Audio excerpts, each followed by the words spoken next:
Okay, ಇದು ಒಂದು ಕಡೆಗೆ. ಇನ್ನೊಂದು ಕಡೆಗೆ ದರ್ಶನ್ ಅವರ ಕಥೆ ಈಗ ಸುಪ್ರೀಂ ಟೆನ್ಷನ್ ವಿಚಾರ ಅವರಿಗೆ ಆಗಿದೆ. ಕಾರಣ ಈಗ ಪೊಲೀಸರು ಎಲ್ಲ ತಯಾರಿಯನ್ನ ಮಾಡಿಕೊಳ್ತಾ ಇದ್ದಾರೆ. ಅವರಿಗೆ ಜಾಮೀನು ಕೊಟ್ಟಿರುವಂತಹ ವಿಚಾರವನ್ನ ಮೇಲ್ಮನವಿಯನ್ನು ಸಲ್ಲಿಸೋಕೆ ಅದನ್ನ ಪ್ರಶ್ನೆ ಮಾಡಿ ಕೊಲೆ ಕೇಸ್ನಲ್ಲಿ ಡಿ ಗ್ಯಾಂಗ್ಗೆ ಜಾಮೀನು ಮಂಜೂರಾಗಿದೆ. ಶುಕ್ರವಾರನೇ ಜಾಮೀನು ಸಿಕ್ತವರಿಗೆ. ರೆಗ್ಯುಲರ್ ಬೇಲ್ ಸಿಕ್ಕರೂ ಕೂಡ ದರ್ಶನ್ ಅವರಿಗೆ ಟೆನ್ಷನ್ ಯಾಕೆ ಅಂತಂದ್ರೆ ಸುಪ್ರೀಂ ಕೋರ್ಟ್ಗೆ ಮೇಲ್ಮನವಿ ಸಲ್ಲಿಸೋಕೆ ಈಗ ಖಾಕಿ ನಿರ್ಧಾರವನ್ನ ಮಾಡಿರೋದು. ಶೀಘ್ರದಲ್ಲಿ ಸುಪ್ರೀಂ ಕೋರ್ಟ್ಗೆ ಮೇಲ್ಮನವಿ ಸಲ್ಲಿಸ್ತೀವಿ ಅಂತಿದ್ದಾರೆ. ದರ್ಶನ್ ಅಂಡ್ ಗ್ಯಾಂಗ್ಗೆ ಮತ್ತಷ್ಟು ಸಂಕಷ್ಟ ಫಿಕ್ಸ್. ಇನ್ನೊಂದು ಕಡೆಗೆ ಗುರುವಾರದವರೆಗೂ ಕೂಡ ಆಸ್ಪತ್ರೆಯಿಂದ ಡಿಸ್ಚಾರ್ಜ್ ಆಗೋ ಸಾಧ್ಯತೆ ತುಂಬಾ ಕಡಿಮೆ ಅಂತಿದ್ದಾರೆ. ಯಾಕೆ? ಅದರ ವರದಿ ಇದೆ, ನೋಡ್ಕೊಂಡು ಬನ್ನಿ. ಬೇಲ್ ಸಿಕ್ಕರೂ ದರ್ಶನ್ಗೆ ಸುಪ್ರೀಂ ಟೆನ್ಷನ್. ಸುಪ್ರೀಂ ಕೋರ್ಟ್ ಮೆಟ್ಟಿಲೇರಲು ಖಾಕಿ ತಯಾರಿ.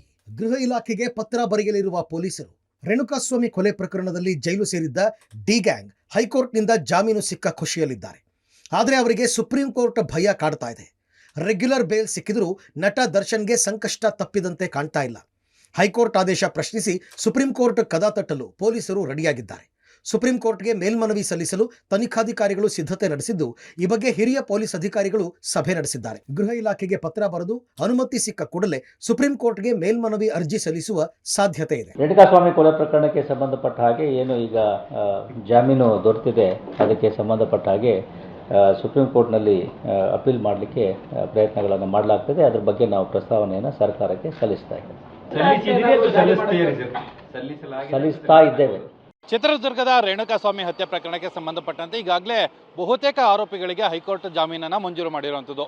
ಆ ಹಿನ್ನೆಲೆಯಲ್ಲಿ ಈಗಾಗಲೇ ನಗರ ಪೊಲೀಸರು ಜಾಮೀನನ್ನ ಪ್ರಶ್ನೆ ಮಾಡಿ ಮೇಲ್ಮನವಿಯನ್ನು ಸಲ್ಲಿಕೆ ಮಾಡಲಿಕ್ಕೆ ಎಲ್ಲ ರೀತಿಯ ತಯಾರಿಯನ್ನು ಕೂಡ ಮಾಡ್ಕೊಂಡಿದ್ದಾರೆ. ನಿನ್ನೆ ಹಿರಿಯ ಅಧಿಕಾರಿಗಳ ಸಭೆ ನಡೀತು. ಸಭೆಯಲ್ಲಿ ಈ ಬಗ್ಗೆ ಒಂದು ತೀರ್ಮಾನವನ್ನು ಮಾಡಿ ಹೈಕೋರ್ಟ್ ಆದೇಶವನ್ನು ಪ್ರಶ್ನೆ ಮಾಡಿ ಸುಪ್ರೀಂ ಕೋರ್ಟ್ಗೆ ಹೋಗಬೇಕು ಅಂತೇಳಿ ತೀರ್ಮಾನ ಆಗಿರುವಂಥದ್ದು. ಬಹುತೇಕ ಮುಂದಿನ ವಾರ ಅಂದರೆ ಸೋಮವಾರ ಅಥವಾ ಬುಧವಾರದ ಒಳಗಾಗಿ ಸುಪ್ರೀಂ ಕೋರ್ಟ್ಗೆ ಮೇಲ್ಮನವಿಯನ್ನ ಸಲ್ಲಿಕೆ ಮಾಡುವಂತ ಸಾಧ್ಯತೆಗಳು ಕೂಡ ಇರುವಂತದ್ದು. ದರ್ಶನ್ಗೆ ಬೇಲ್ ಸಿಕ್ಕಿದ್ರು ಮೇಲ್ಮನವಿ ಸಂಕಷ್ಟ. ಡಿಸೆಂಬರ್ 19ರವರೆಗೆ ಬಿಜಿಎಸ್ನಲ್ಲೇ ಚಿಕಿತ್ಸೆ ಮುಂದುವರಿಕೆ.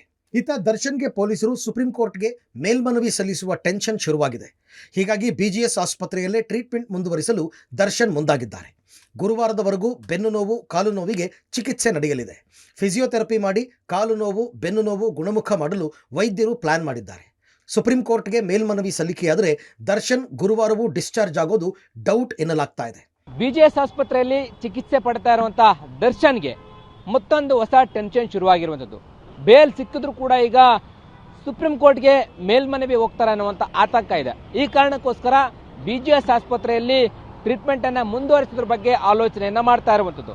ಗುರುವಾರದವರೆಗೂ ಟ್ರೀಟ್ಮೆಂಟ್ ಅನ್ನ ತೆಗೆದುಕೊಳ್ತಾರೆ. ಈ ವಾರನೂ ಕೂಡ ಕಂಟಿನ್ಯೂ ಮಾಡ್ತಾರೆ ಅನ್ನುವಂಥ ಪ್ರಶ್ನೆ ಎದ್ದಿದೆ. ಯಾಕೆಂತಂದ್ರೆ ಪೊಲೀಸರ ನಡೆ ಏನು ಅನ್ನೋದನ್ನ ತಿಳ್ಕೊಂಡು ಅವರು ಡಿಸ್ಚಾರ್ಜ್ ಆಗ್ತಾರೆ ಅನ್ನುವಂಥ ಆಲೋಚನೆಯಲ್ಲಿ ಇರ್ತಕ್ಕಂಥದ್ದು.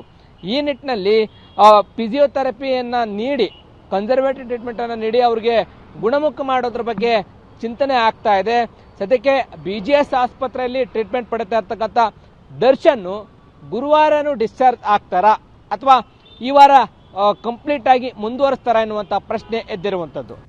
ಇನ್ನು ದರ್ಶನ್ಗೆ ರೆಗ್ಯುಲರ್ ಬೇಲ್ ಸಿಕ್ಕ ಬೆನ್ನಲ್ಲೇ ಬಿಜಿಎಸ್ ಆಸ್ಪತ್ರೆಗೆ ದರ್ಶನ್ ಆಪ್ತ ಬಳಗ ಭೇಟಿ ನೀಡಿ ಅವರ ಆರೋಗ್ಯ ವಿಚಾರಿಸಿದ್ದಾರೆ. ಇನ್ನು ಅಭಿಮಾನಿಗಳು ಸೇರುವ ಸಾಧ್ಯತೆ ಹಿನ್ನೆಲೆಯಲ್ಲಿ ಬಿಜಿಎಸ್ ಆಸ್ಪತ್ರೆ ಮುಂದೆ ಭದ್ರತೆ ಕೈಗೊಳ್ಳಲಾಗಿದೆ. ಒಟ್ಟಲ್ಲಿ ಕೊಲೆ ಆರೋಪಿ ದರ್ಶನ್ಗೆ ರೆಗ್ಯುಲರ್ ಬೇಲ್ ಏನೋ ಸಿಕ್ಕಿದೆ. ಆದರೆ ಪೊಲೀಸರೇನಾದರೂ ಸುಪ್ರೀಂ ಕೋರ್ಟ್ ಮೆಟ್ಟಿಲೇರಿದ್ರೆ ಸಂಕಷ್ಟ ಕಟ್ಟಿಟ್ಟ ಬುತ್ತಿ. Bureau report, public TV. ಇಲ್ಲ, ಎರಡು ಸಾಧ್ಯತೆಗಳಿದೆ. ಒಂದು ಕಡೆಗೆ ಅವರು ಪಾಸ್ಪೋರ್ಟ್ ಇಸ್ಕೊಂಡಿರೋದ್ರಿಂದ ವಿದೇಶಕ್ಕೆ ಹೋಗಿ ಚಿಕಿತ್ಸೆಯನ್ನು ಪಡ್ಕೊಳ್ಳೋಕೆ ಏನಾದರೂ ಅರ್ಜಿ ಆಗ್ತಾರೆ ಅನ್ನೋದು ಒಂದು ಕಡೆಗೆ. ಇನ್ನೊಂದು ಕಡೆಗೆ ಅವರು ಟ್ರೀಟ್ಮೆಂಟಲ್ಲಿ ಇದ್ದಾರೆ ಅನ್ನೋಂಥ ಅವ್ರು ಹೇಳ್ತಾ ಇದ್ದಾರೆ. ಇನ್ನೊಂದು ಕಡೆಗೆ ಸುಪ್ರೀಂ ಕೋರ್ಟ್ಗೆ ಹೋಗೋಕೆ ಪೊಲೀಸರು ತಯಾರಿ ಆಗ್ತಾ ಇದ್ದಾರೆ. ಸುಪ್ರೀಂ ಕೋರ್ಟ್ ಏನೇನಾಗುತ್ತೆ ಅನ್ನೋದು ಆಧಾರದ ಮೇಲೆ ಅವರು ಡಿಸ್ಚಾರ್ಜ್ ಆಗೋದ್ರ ಬಗ್ಗೆ ಯೋಚನೆ ಮಾಡಬಹುದೇನು. ಕಾಯುತ್ತಾರೆ ಅಲ್ಲಿವರೆಗೂ ಕೂಡ.